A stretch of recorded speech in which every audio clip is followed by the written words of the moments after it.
Assalamualaikum warahmatullahi wabarakatuh. Saya Ratu Ananda Aisyah dengan NIM 21058105, jurusan Pendidikan Sosiologi Universitas Negeri Padang. Pada video kali ini, saya akan membahas tentang gaya kepemimpinan. Saya membuat video ini untuk memenuhi salah satu tugas mata kuliah dari Administrasi dan Supervisi Pendidikan.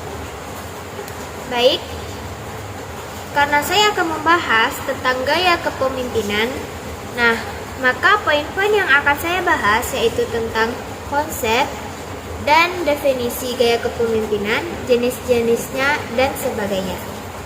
Masuk yang pertama yaitu tentang definisi gaya kepemimpinan.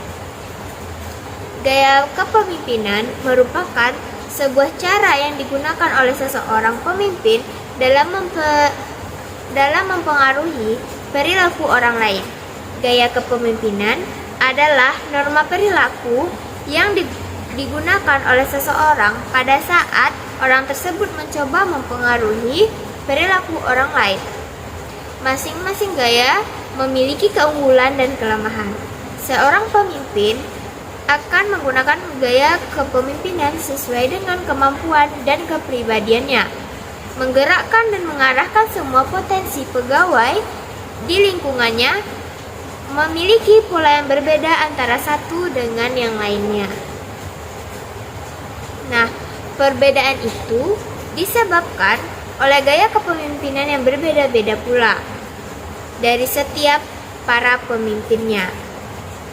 Kesesuaian antara gaya kepemimpinan dengan norma-norma dan kultur organisasi dipandang sebagai sebuah prasyarat kunci untuk kesuksesan prestasi tujuan organisasi. Jenis-jenis gaya kepemimpinan. Pada dasarnya, di dalam setiap gaya kepemimpinan terdapat dua unsur utama, yaitu unsur pengaruh atau directive behavior dan unsur bantuan atau supporting behavior. Sedangkan berdasarkan kepribadian, maka gaya kepemimpinan dibedakan menjadi dua menurut Robert Albans. Yang pertama yaitu gaya kepemimpinan karismatis.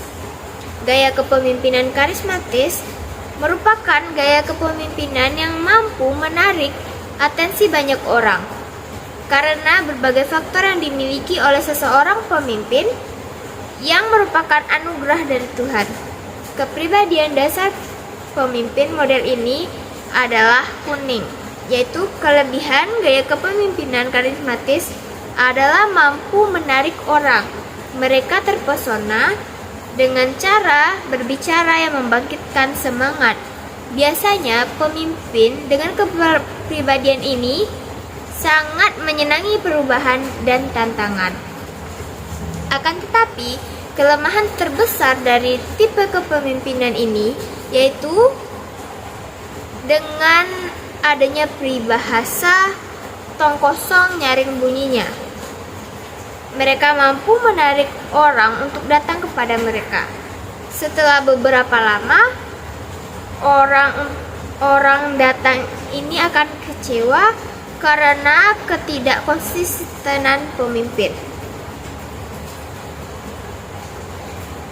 Gaya kepemimpinan karismatik ini bisa efektif apabila satu, mereka belajar untuk berkomitmen, sekalipun seringkali mereka akan gagal.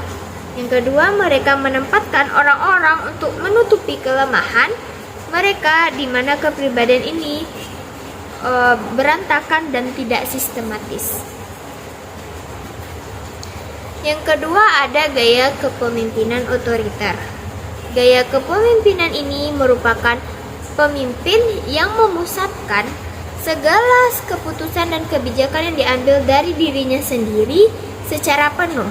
Segala pembagian tugas dan tanggung jawab dipegang oleh pemimpin yang otoriter ini. Sedangkan para bawahannya hanya melaksanakan tugas yang telah diberikan. Dalam gaya kepemimpinan otoriter, pemimpin mengendalikan semua aspek kegiatan. Pemimpin memberitahukan sasaran apa saja yang ingin dicapai dan cara untuk mencapai sasaran tersebut, baik sasaran utama maupun sasaran lainnya. Pemimpin yang menjalankan gaya kepemimpinan ini juga berperan sebagai pengawas terhadap seluruh aktivitas tugas yang telah diberikan dan pemberi jalan keluar bila anggota mengalami masalah. Oleh karena itu, anggota tidak perlu pusing memikirkan apapun. Nah, ketika dia memutuskan suatu tujuan, itu adalah harga mati, tidak ada alasan, dan yang ada adalah hasil.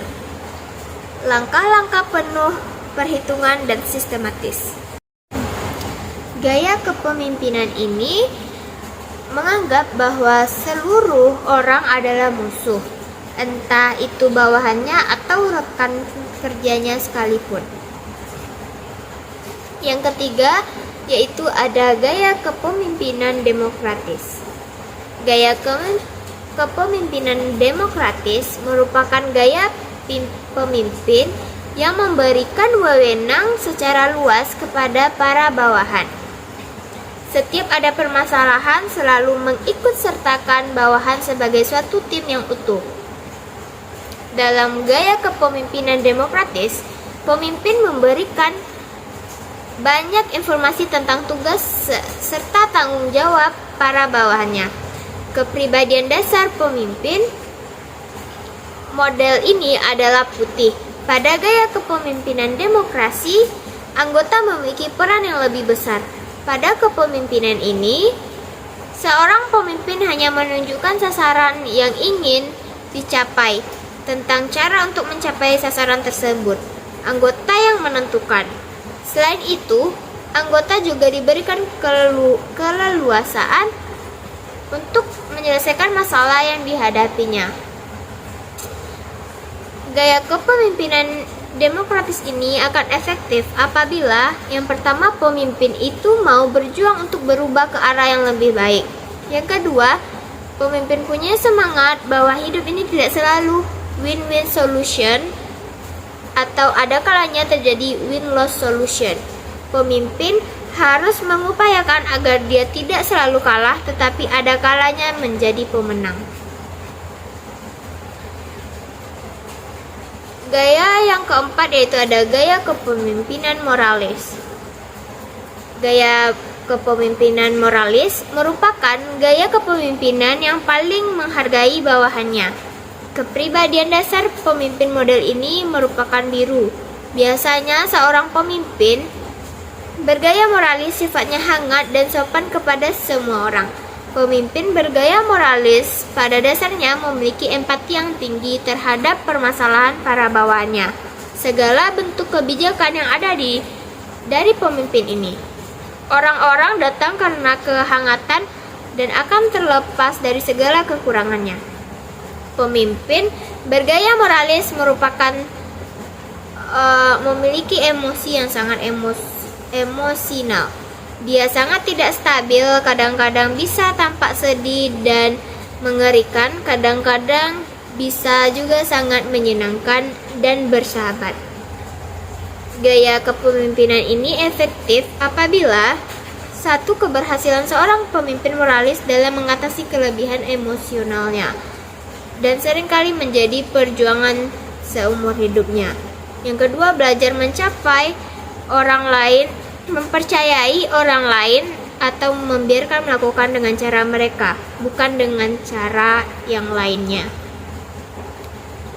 Nah, menurut saya gaya kepemimpinan yang baik itu adalah gaya kepemimpinan moralis, karena gaya kepemimpinan ini paling menghargai bawahannya dan pemimpinnya sifatnya hangat dan sopan kepada semua orang.